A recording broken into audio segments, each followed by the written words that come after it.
যা হারিয়েছো সেটা তোমার জন্য পারফেক্ট ছিল না। যে তোমাকে ছেড়ে চলে গিয়েছে সে তোমার যোগ্যতাই ছিল না। যে তোমাকে হাজার চেষ্টা করার পরেও তুমি তাকে ছুঁইতেই পারো নাই বা তাকে গ্রহণ করতেই পারো নাই, হারিয়ে চলে গিয়েছে, হয়তো সেটা তোমার ভাগ্যেই ছিল না। সেজন্য হতাশ হওয়া যাবে না। কেউ যোগ্যতা থাকে না, কেউ তোমার পারফেক্ট ছিল না, কেউ তোমার ভাগ্যে ছিল না।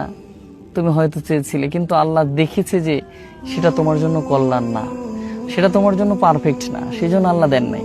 তুমি চেয়েছো, অনেকবার চেয়েছো, আল্লাহ এটা আমার দরকার, কিন্তু আল্লাহ দেখেছে এটা তোমার জন্য পারফেক্ট না। তোমার জন্য যেটা পারফেক্ট আমি সেটাই দিব। তোমার জন্য কোনটা কল্যাণ, নিজে হাতে যিনি বানিয়েছেন আল্লাহ, তোমার জন্য যেটা কল্যাণ সেটাই আল্লাহ তোমাকে দিবেন।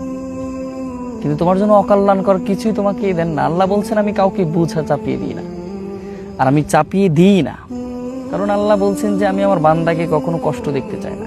হয়তো তুমি যেটা চেয়েছো সেটা যদি তোমার জীবনে আসতো, তাহলে তুমি খুবই কষ্ট পেতে, খুব বাজেভাবে কষ্ট পেতে।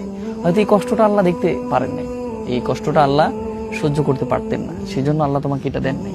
সেজন্য মন খারাপ করার কোনো দরকার তো নাই, কারণ আল্লাহ বলছেন আমি অবশ্যই উত্তম কিছুই দিই।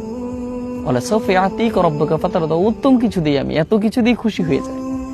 সেজন্য হতাশ হওয়া যাবে না, শুধু একটু ধৈর্য। লা তাহজান ইন্নাল্লাহু মা'ানা।